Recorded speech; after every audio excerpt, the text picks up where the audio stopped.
আমি যখন গণতন্ত্রের কথা বলি, আমি যখন প্রজাতান্ত্রিক ভারতবর্ষের কথা বলি, তখন কবির ভাষায় তো বলতেই হয় আমরা সবাই রাজা, আমাদের এই রাজার রাজত্বে। ফলে যে যাকেই প্রসব করুক না কেন, সে রাজা অথবা রানী, এ বিষয়ে কোনো সন্দেহ নেই। তাই আলাদা করে কোনো রাজমাতা থাকতে পারে না প্রজাতান্ত্রিক ভারতবর্ষে।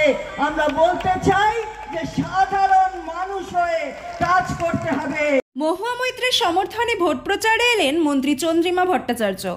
এবার নদিয়ার কৃষ্ণনগরে তৃণমূল প্রার্থী মহুয়া মৈত্রের সমর্থনে ভোট প্রচারে এলেন চন্দ্রিমা ভট্টাচার্য। এদিন নাকাশিপাড়ায় ব্লকের বেথুয়া এলাকায় কৃষ্ণনগর সাংগঠনিক মহিলা তৃণমূল কংগ্রেসের উদ্যোগে এক জনসভা আয়োজিত হয়। এই জনসভাতে আসেন চন্দ্রিমা ভট্টাচার্য। এছাড়াও এদিনের এই অনুষ্ঠানে উপস্থিত ছিলেন নদিয়া জেলার সভাধিপতি তারান্নুম সুলতানা মীর এবং তৃণমূলের দুই বিধায়ক কল্লোল খাঁ এবং তাপস সাহা। এছাড়া উপস্থিত ছিলেন সহ তৃণমূলের শীর্ষস্থানীয় একাধিক নেতৃত্ব ও শতাধিক মহিলা তৃণমূল কংগ্রেসের সমর্থকরা।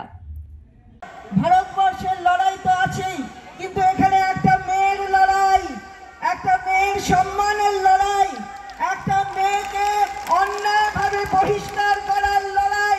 সেই লড়াইয়ে মেয়েরা সঙ্গ দেবে, এ বিষয়ে কোনো সন্দেহ নেই।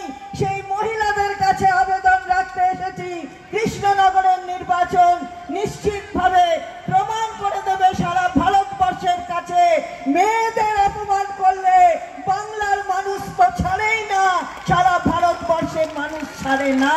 আমরা তাই আপনাদের কাছে, দেখুন আজকে আমাদের এই নির্বাচনী সভার আজকে আমাদের নামকরণ কি?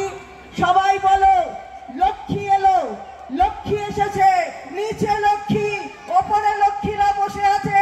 সবাই বলো, লক্ষ্মী এলো, লক্ষ্মী এসেছে, লক্ষ্মী আসবে, মহুয়া মৈত্র কৃষ্ণনগরে বিজয়ী হবে, এই বিষয়ে কোনো